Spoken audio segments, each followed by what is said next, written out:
Meeting Dr. Sun is your first feature-length film since Blue Cross and Gates, I believe. So let's start with the question, what happened between films? Was there a reason why you stopped making feature films, and what was it that brought you back to making features? There's no particular reason, because I'm sort of an independent filmmaker. I wrote my script and I had to find my own fundings. And in other words, I have to do almost everything. Yeah. So it takes relatively longer time for me to make a film. And after Blue Gate Crossing, actually I did a co-production with a Japanese company, but it's only 1/3 of the film because it has like 3 segments in the film, and it's a co-production between Taiwan, China, and Japan. So I did like 1/3 of the film. And I made another 30-hour TV series. It's about a high school kid having some problems with the teachers in school. And I wrote all those 30 scripts of that TV series, 30 scripts of that TV series. It took me like almost 3.5 years to make that. So then I have some personal stuff. I make TV commercials to make some money and to pay the rent and all sorts of those kind of things. So there's no particular reason for me to take that long to make another feature film. But to me, it's all natural. I find my time, and it's about time to write another feature. And it took me a couple of years to find the financing, and eventually it got made like 1.5 years ago. Mm-hmm. Yeah. So how did the idea come about for the film? Well, it's a long story, and just like my previous films, and all the subject matters and characters having something to do with my own experiences, but it's not autobiography at all. But it all came from me in the very beginning, and like the origin of Meeting Dr. Sun actually came from my experience when I was in high school. That was 30-something years ago, and couple of students in my class were, I would say, underprivileged. They belong to a different social class, and we didn't know at the time. And we just thought they were weird, they were nuisance, they were different. And gradually I found out the only reason for them to be a nuisance in the class, to be different, is because they were from poor families, and they have their own problems. But however, these kind of problems could not be addressed directly to the classmates, even to the teachers. So the only way for them to be in the class is to be different. Sort of the differences sort of protected them, and so it all came from my own experience. Came from my relationship with my high school friends, and then throughout the years I bumped into more and more because of my work. Okay, I shot a lot of teenagers. I made a lot of films, TV commercials, and TV series about teenagers. So I met a lot of teenagers, especially during my researches. And I found this kind of situation, being a poor kid in the society in Taiwan, their problems became more and more severe. And they, especially nowadays, and because of globalization, because of competition, because of the triumph of capitalism, and they are facing, the teenagers nowadays are facing more problems, more severe situations than what we did like 30 years ago.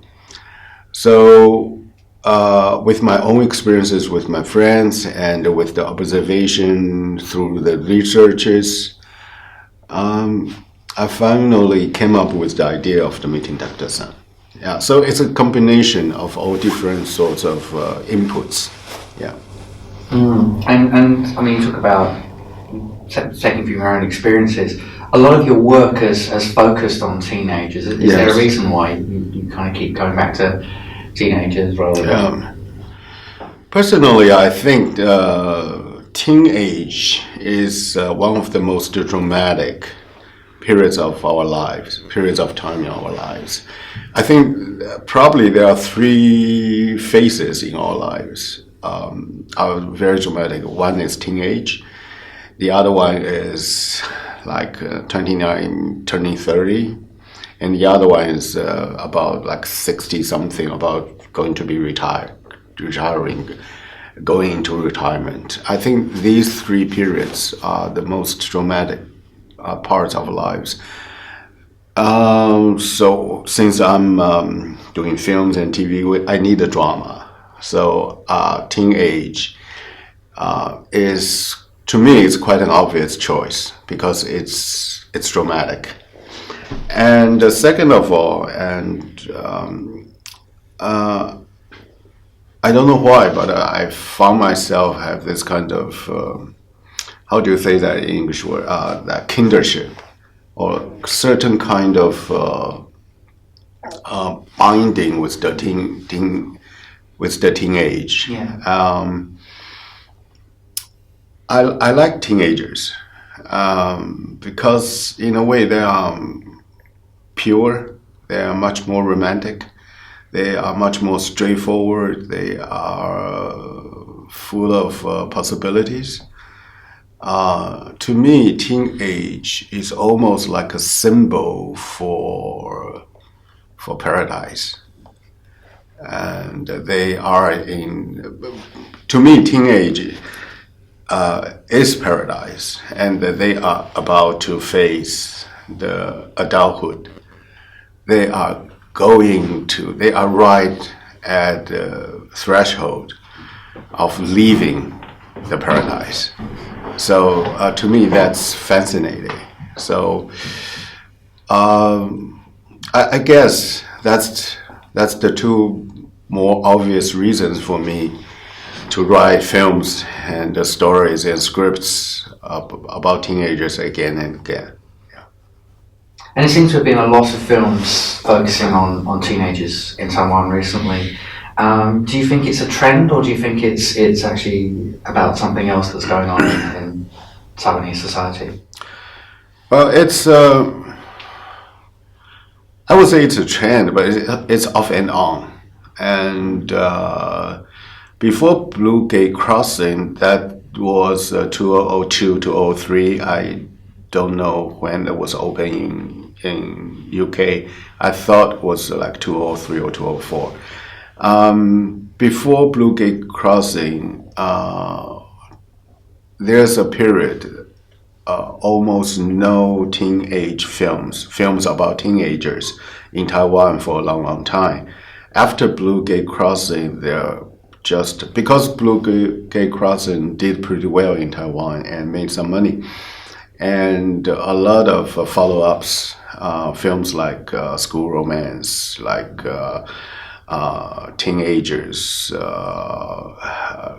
having their dreams about their futures or things like that. So after Blue Gate Crossing, there were like 60 teenage films in the period of like 10 years. So there were quite a lot. Yeah. But recently this trend moved to China. Okay, Taiwan doesn't produce that many teenage films in the past 3 years. However, China picked it up, and they started to make bunch of nostalgic teenage romance, school romances. Yeah. And so I would say it's a trend, but it was off and on. I guess it's just like any genre or any subject matter in film business. It's off and on. Okay, it's in the 60s it's great for the westerns. However, in the 80s nobody makes a western anymore, and it has been gone for 30 years and nobody touches it. It's just off and on. Yeah. So how did you go about casting the film? Had your young stars like Zhang Huyan and Wei Han Ting had much experience in acting before? No, they had zero experiences before doing the film. That's another method of mine, because I was sort of known in Taiwan in the film business that to have new kids, to have kids from the streets shooting in a film. And not only Zhang Huayun and Wei Han-ting, but also the cast, like Gui Lunmei and Chen Boling in Blue Gate Crossing, or even before Gui Lunmei and Chen Boling. And I always use new people, new kids in my film. So Zhang Huayun and Wei Han-ting, to me, they are just the follow-ups of Chen Boling and Gui Lunmei in Blue Gate Crossing, and the Chen Boling and Gui Lunmei are just follow-ups from my previous works. The reason for me to use new kids or kids from the streets to play the lead in the films or TV series is because I think there's a quality in teenage that cannot be pretended or played by adults. Okay, because in Taiwan, most high school students' roles are played by adults. Okay, they just put on the high school costume and have their hair cut and to pretend that they were still like 15 years old. But to me, that is relatively fake. Okay, because there's a certain quality in teenage that cannot be repeated by the adult actors. Just like Zhang Huayun and Wei Han-ting, they are actors in the films. However, they still have that kind of awkwardness, that roughness of teenagers in their daily lives while they are in the film. That kind of awkwardness and roughness can never be repeated. Yeah, that's very tough because of that edge, the awkwardness. That's why I always use newcomers for the teenage roles. Yeah. So what inspired the idea to put all the students in that same mask? Because once the heist gets going, it does make the comedy very physical and visual. So how did that idea come about?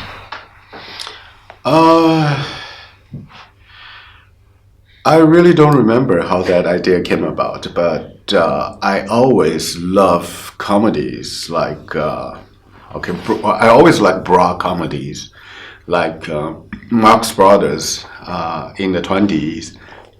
I like Monty Python, really broad comedies. Yeah. One of my favorite comedies is The Meaning of Life by Monty Python. Yeah. And so, but I never did this kind of comedies before, Meeting Dr. Sun.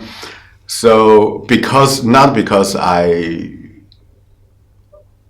I don't want to do it only because I don't have the right material to do it. So once I wrote a script of meeting Dr. Sun, and I found out the part of their action, their movement, their operation can be acted out in a very, very broad way. So I just went for it. And it turned out okay. It turned out funny. Yeah. And so to me, it was never really a well planned or thought out decision. I use this kind of broad comedy, slapstick, even slapstick, only because I found that part of the script can be done this way. So I just went for it. Yeah. And what do you think the legacy of Sun Yat-sen means to the young now? Which I kind of think is kind of what the film is about in a sense. But the teenagers in your film don't even seem to know or even care who the statue is of. Mm-hmm. Yeah, it's true. It's during my research, I found out the youngsters, the teenagers, do know Dr. Sun Yat-sen, know something about him. But they really don't understand the connotation of what he did. For example, Dr. Sun Yat-sen actually has different names. In Taiwan, we usually call him Sun Zhongshan. But in Hong Kong, we call Sun Yat-sen. Sometimes respectfully we call him Guo Fu, the father of the nation, the founding father of the nation. He has or sometimes we call him Sun Wen. That's another name because like 100 years ago, one person can have like 3 or 4 names. And I found a lot of teenagers know the founding father, but they don't know he is also Sun Zhongshan. And the people who know Sun Zhongshan doesn't know who Sun Wen is. So on the surface, they know this person, but if you go deeper, you found they are all confused. Who is he? What he did? Especially, they have no. Because in our textbooks, we always read that we were taught that Dr. Sun Yat-sen is the founding father of Republic of China. Republic of China is the first democratic nation in Asia, so things like that. But I found they have no idea. They doesn't have a sense of what's being democratic. What's the first democratic in Asia means, or what he actually did in the history. So in a way, the youngsters know who he is, but in a very confused sense. And secondly, they sort of know what he did on the surface, but they really don't know the deeper meaning, the connotation, the implied meaning of what he did in history. Yeah. So we know of him, but we don't really know him. Yeah. And how difficult was it to get back into the filmmaking process, on a big feature film after such a long time away? Well, it's always difficult. Financing wise, because I'm one of the producers this time, and this is my first time to produce something, so I guess I'm luckier because I'm one of the producers, so I have relatively more control than the most filmmakers in Taiwan of their own projects. In that sense, it's not that difficult for me to make another feature film after this long period of absence. But secondly, I think it's always difficult because because making a film to me still is something.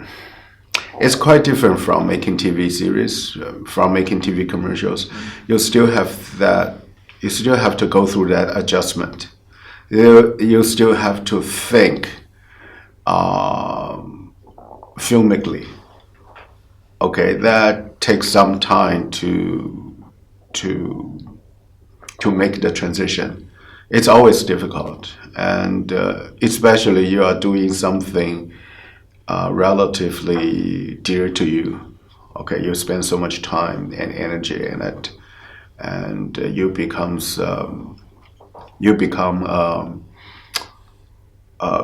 because it is so important to you. You become extra nervous about it. Yeah, it's always difficult. Yeah. And how much do you think the Taiwanese filmmaking has changed since you started? Yeah. Oh, it's completely changed. I started making film 1996, and my first film came out in 1996. At that time, nobody watches Taiwanese film because, okay, like the year 2002, when the Blue Gate Crossing came out, I think only 7 films were shot that year in Taiwan. Only 7 films. And nobody watches it. Nobody watches it at home in Taiwan, let alone nobody watches it out of Taiwan. So Taiwanese film is almost dead. But nowadays, last year we had like 39 films made. And it's a much healthier situation in Taiwan right now than 10, 15 years ago. But we are also facing new challenges because during this period of time, China quickly emerges to be one of the superpowers in the world, and same as the film market. And nowadays, Taiwan is sort of marginalized in terms of everything because the rising of China, including the filmmaking. So it's completely different. In a way, the situation is much better now than 15 years ago. But however, I think the situation, the rising of China will pose much more new challenges and even problems for the filmmakers in Taiwan. Yeah. And there are more filmmakers, aiming their films towards mainland China now. Yeah, definitely. But it's a tricky thing. Okay, if you want your films to be shown in China, if you aim your films is aiming to the market in China, okay, you are facing a couple of challenges. First of all, the censorship. Yeah. Okay. Second of all, you are addressing to the audience in China, not the audience in Taiwan particularly, because Taiwan and China are still quite different in terms of appreciation of films. Yeah. Okay. These two problems will create a question whether this kind of film can still be Taiwanese. Okay, if you pass all the censorship in China, okay, your film can be shown in China. However, it's not Taiwanese anymore because it's Chinese. And second of all, if you're aiming the market there, you sort of cater to their taste instead of Taiwanese taste. Mm-hmm. the whole aesthetics of Taiwanese cinema, Taiwanese films are going to be different, are going to be altered. I'm not saying good or bad, but different. So this kind of Taiwanese film can still be Taiwanese. And I'm not talking about politics or anything like that, but I think the essence of the Taiwanese films will be altered, will be different. So just as I said, it creates a question that whether this kind of films can be Taiwanese anymore. Just like okay, a lot of Mexican directors are making films in Hollywood. Okay, they are Mexicans. Okay, and they come from Mexico, but the films they made cater to the American market, whether they are still Mexican or not. The same thing goes with the Canadian directors. Okay, it's the same thing. I think films made by the Canadians in Hollywood, they are not Canadian. They are very American. Yeah. So, lastly, what are you working on right now? Okay, I have a couple of projects working on right now. Okay, I started making an animation feature like 3 years ago. Okay, it started earlier than Meeting Dr. Sun, and while I was doing Meeting Dr. Sun, I just took a leave about 8 months from that project. So the animation feature is like 3 years into the production right now. I probably will need another 2 years before I finish it. It's a 90-minute feature. It's called City of Lost Things. It's about, once again, about a teenager and a bunch of garbage. And the main character of that animation is a plastic bag. So we'll see. Hopefully will come out by the end of 2016. And I'm also writing something new. And I have 2 writing projects going on at the same time. One is for TV, another one is for film.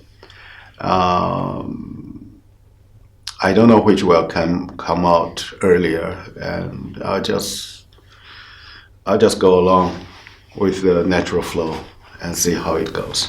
How different is it working on an animation as opposed to a feature film? Because you've got to have you can't ad-lib when you're making an animation. In that sense, you've got to plan everything out, and you need a lot more staff, I'm expecting. Yes. It's a completely different. My advice is don't jump into it. Don't jump into animation because the whole process is completely different.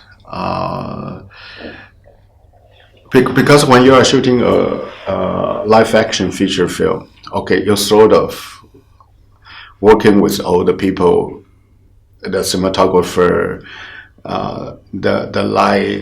the lighting director, the sound person, with the production assistants and the producer, same time, on the spot, and you got what you want. But in animation, okay, you are dealing with all these people at the different phases of the filmmaking. Okay, first you have all these designers. Okay, they have to design the characters for the animation. You have to sort of direct the film once for them. Then you have all these storyboard artists. Okay, you work with them with the storyboarding. You sort of had to direct the film again with them the second time. And then you have this composition layout artists. You have to direct the film again with them. Then you have the lighting crew coming. You have the animation people, animation director coming, coming in, and you have to direct the film again and again and again. So, and directing animation looks like you are directing the film like 8, 10 times. It's very time consuming, very energy consuming, and you need a lot of more patience, endurance throughout the process, much more than you are shooting a live action. I didn't get used to it until like second year. You know, I just found myself directing again and again and again and again. You know, the whole process is a test. It's a test of your existence. It's fun. I learned more things. I learn different things. But however, my advice is, okay, think again before you jump into an animation project. It's a test. I just came up with a script idea. I came up with this character, a teenage boy, and I came up with the friendship between he and a plastic bag. It has to be done with animation. So I just wrote an animation script. It never came out to me that I would one day to direct an animation before I finished the script. After I finished the script, it's the same process. I started to show the script around to see the producers interested in it. So I guess it all started on writing. And I just keep on writing and writing and writing after I finish the script and see anybody likes it, and to help me get some financing. If I get it, then the script will be made. If it didn't get it, the script will be testimony of what I did during last summer. Well, it's always like that. So, Great. Thank you so much. Thank you. Thanks so much. Thank you, Andy.